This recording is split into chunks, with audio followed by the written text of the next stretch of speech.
Budget पेश हो रहा है, तस्वीरें दिखाते हैं। पर भी ध्यान दिया है। विधानसभा को आधुनिक आईटी सिस्टम से लैस करने के लिए हम बजट में विशेष रूप से व्यवस्था प्रस्तावित की गई है। ये प्रक्रिया आगे भी चलती रहेगी।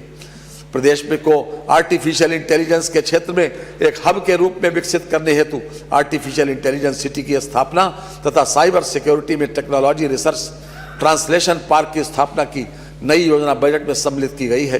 प्रदेश के प्राथमिक एवं उच्चतर माध्यमिक विद्यालयों में ICT लैब तथा स्मार्ट क्लासेस की स्थापना पर कार्य किया जा रहा है। राजकीय पॉलिटेक्निकों में स्मार्ट क्लासेस तथा पूर्णतया डिजिटल लाइब्रेरी की स्थापना की योजना प्रस्तावित की गई है। आर्टिफिशियल इंटेलिजेंस को बढ़ावा देने हेतु सेंटर ऑफ एक्सीलेंस की स्थापना प्रस्तावित की गई है। प्रदेश में साइंस सिटी, विज्ञान पार्कों और नक्षत्रशालाओं की स्थापना एवं नवीनीकरण की कार्य योजना बनाई जा रही है। नगर निगमों के अलावा प्रदेश के जनपद मुख्यालयों के 58 नगर निकायों को आदर्श स्मार्ट नगर निकाय के रूप में विकसित किए जाने हेतु विभिन्न योजनाओं के कन्वर्जेंस के माध्यम से कार्य कराया जाएगा। इस हेतु प्रति नगर निकाय के लिए 2.50 करोड़ रुपए, इस प्रकार कुल 145 करोड़ रुपए की व्यवस्था प्रस्तावित है। मैं इस सम्मानित सदन को बताना चाहूंगा कि उत्तर प्रदेश भवन एवं अन्य सन्निर्माण कर्मकार कल्याण बोर्ड द्वारा प्रदेश के जिला मुख्यालयों में कामगार श्रमिक अड्डे बनवाने की योजना पर कार्य किया जाएगा, जिससे कैंटीन, पीने का पानी, स्नानागार और शौचालय की व्यवस्था मजदूरों के लिए कराई जाएगी। मान्यवर हमारी सरकार द्वारा गांधी जयंती के अवसर पर 2 अक्टूबर 2024 में से जीरो पॉवर्टी अभियान का प्रारंभ किया गया है। इस अभियान के अंतर्गत प्रत्येक ग्राम पंचायत से निर्धनतम परिवारों को चिन्हित करते हुए उनकी मूलभूत जरूरतों को पूरा करने के लिए और उनकी वार्षिक आय कम से कम 1,25,000 रुपए के स्तर तक लाए जाने हेतु कार्यवाही की जा रही है। प्रदेश के विभिन्न वर्गों के उत्थान एवं सशक्तिकरण से संबंधित संक्षिप्त विवरण इस सम्मानित सदन के समक्ष प्रस्तुत करना चाहूंगा। प्रधानमंत्री किसान सम्मान निधि योजना के अंतर्गत लगभग 3 करोड़ कृषकों को लगभग 79,500 करोड़ रुपए की धनराशि DBT के माध्यम से हस्तांतरित की गई। प्रधानमंत्री फसल बीमा योजना के अंतर्गत वित्तीय वर्ष 2024-25 में लगभग 10 लाख बीमित कृषकों को लगभग 496 करोड़ रुपए की क्षतिपूर्ति का भुगतान कराया गया है। PM कुसुम योजना के अंतर्गत वर्ष 2024 में कृषकों के प्रक्षेत्रों को पर विभिन्न क्षमता के कुल 22,089 सोलर पंपों की स्थापना कराई गई है। कृषकों को दुर्घटनावश मृत्यु, दिव्यांगता की स्थिति में मुख्यमंत्री कृषक दुर्घटना कल्याण योजना दिनांक 14 सितंबर 2019 से लागू की गई है। कृषकों को गन्ना मूल्य भुगतान समय से सुनिश्चित कराने हेतु वर्ष 2017 से एस्क्रो अकाउंट मैकेनिज्म प्रारंभ किया गया है, जिसके फलस्वरूप चीनी मिलों में गन्ना मूल्य मद की धनराशि के व्यावर्तन पर पूर्ण अंकुश लगा है। वर्तमान सरकार द्वारा वर्ष 2017 से अब तक लगभग 46 लाख गन्ना किसानों को लगभग 2,73,000 करोड़ रुपए का रिकॉर्ड गन्ना मूल्य भुगतान कराया गया। यह गन्ना मूल्य भुगतान इसके पूर्व के 22 वर्षों के सम्मिलित गन्ना मूल्य से 59,143 करोड़ रुपए अधिक। औसत गन्ना उत्पादकता 72 टन प्रति हेक्टेयर से बढ़कर 85 टन प्रति हेक्टेयर बढ़ जाने से किसानों की आय में औसतन 370 रुपए प्रति कुंटल की दर से 43,364 रुपए प्रति हेक्टेयर की वृद्धि हुई।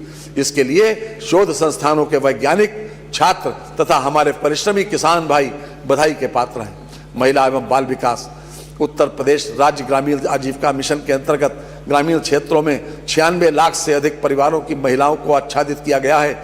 ग्राम स्तर पर डिजिटल लेन देन को प्रोत्साहित करने हेतु BC सखी योजना के अंतर्गत 39,556 BC सखी द्वारा कार्य करते हुए 31,103 करोड़ रुपए से अधिक का वित्तीय लेन देन किया गया है।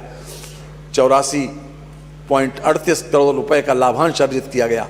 लखपति महिला योजना के अंतर्गत 31 लाख से अधिक दीदियों का चिन्हांकन किया गया है तथा 2 लाख से अधिक महिलाएं लखपति की श्रेणी में आ चुकी हैं। प्रधानमंत्री उज्ज्वला योजना के तहत अब तक लगभग 1.86 करोड़ लाभार्थियों को गैस कनेक्शन वितरित किए जा चुके हैं। उज्ज्वला योजना के लाभार्थियों को 2 निःशुल्क सिलेंडर वितरित किए जा रहे हैं।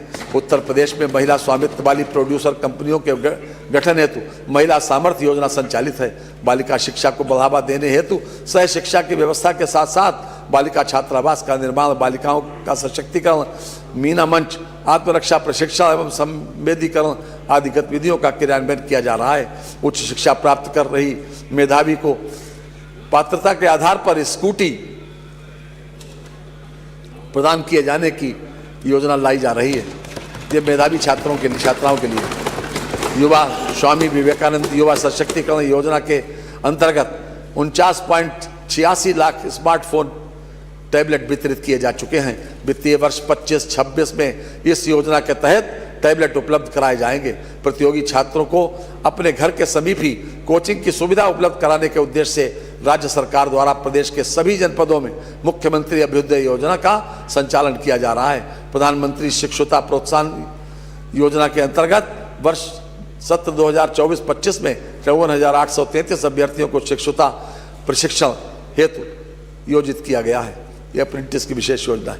प्रदेश के शिक्षित एवं प्रशिक्षित युवाओं को स्वरोजगार से जोड़कर नए सूक्ष्म उद्योगों की स्थापना हेतु वित्तीय संसाधन उपलब्ध कराए जाने के उद्देश्य से वर्ष 2024-25 में मुख्यमंत्री युवा उद्यमी विकास अभियान योजना प्रारंभ की गई है। ये अपने तरह की पहली योजना है जिसमें सूक्ष्म उद्यम स्थापित करने हेतु युवाओं को गारंटी मुक्त एवं ब्याज मुक्त ऋण उपलब्ध कराया जा रहा है। इस योजना के अंतर्गत प्रतिवर्ष 1 लाख नए सूक्ष्म उद्यमों की स्थापना किए जाने का लक्ष्य है। इनोवेशन दिवस के अवसर पर यूपी स्टार्टअप संवाद और एक्सपो का आयोजन किया गया, जिसमें प्रथम 3 स्टार्टअप को क्रमशः 1,75,000 एवं 50,000 का पुरस्कार तथा शेष 5 को 25,000 रुपये का पुरस्कार प्रदान किया गया।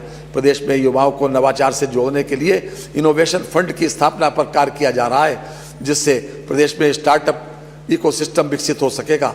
पीआरडी स्वयं सेवकों के मानदेय में वृद्धि प्रस्तावित है तथा स्वयं सेवकों को लगभग 20 लाख अतिरिक्त रोजगार दिवस उपलब्ध कराए जाने की व्यवस्था भी की जा रही है। ग्राम पंचायत स्तर पर गठित लगभग 80,000 युवक एवं महिला मंगल दलों को प्रोत्साहन स्वरूप खेल सामग्री उपलब्ध कराई जा रही है। रोजगार मनरेगा योजना अंतर्गत विगत वित्तीय वर्ष 2024-25 में 26 करोड़ मानव दिवस लक्ष्य के सापेक्ष दिनांक 8 जनवरी 2025 तक 27.40 करोड़ मानव दिवस का सृजन किया गया है तथा 3,13,076 परिवारों को 100 दिन का रोजगार प्रदान किया गया है। मानव दिवस सृजन एवं वित्तीय प्रगति में उत्तर प्रदेश देश में प्रथम स्थान पर है। मनरेगा योजना अंतर्गत वित्तीय वर्ष 2024-25 में महिलाओं की सहभागिता 42% है। उत्तर प्रदेश कौशल विकास मिशन के अंतर्गत विगत 6 वर्षों में 15.25 लाख युवाओं को निःशुल्क रोजगार परक प्रशिक्षण प्रदान कर 5.71 लाख युवाओं को स्वरोजगार से जोड़कर सेवा आयोजित किया गया। अप्रेंटिस योजना के अंतर्गत अब तक 2,54,335 युवाओं को उद्योगों व MSME में योजित किया गया है। एक जनपद एक उत्पाद वित्त पोषण योजना अंतर्गत वर्ष 2024-25 में 17 दिसंबर 2024 तक 1,838 लाभार्थियों को लाभान्वित कराते हुए लगभग 10,560 लाख रुपए की मार्जिन मनी वितरित की गई तथा 34,500 रोजगार का सृजन हुआ। निवेश मित्र के माध्यम से वित्तीय वर्ष 2024-25 में माह नवंबर 2024 तक कुल 6,62,672 उद्यम पंजीकृत हुए, जिसमें 59,64,048 रोजगारों का सृजन हुआ है। वर्ष 2017 से दिसंबर 2024 तक आरक्षी एवं समकक्ष उप निरीक्षक एवं समकक्ष तथा लिपिक संवर्ग आदि के विभिन्न पदों पर कुल 1,56,206 भर्ती। तो यूपी विधानसभा में बजट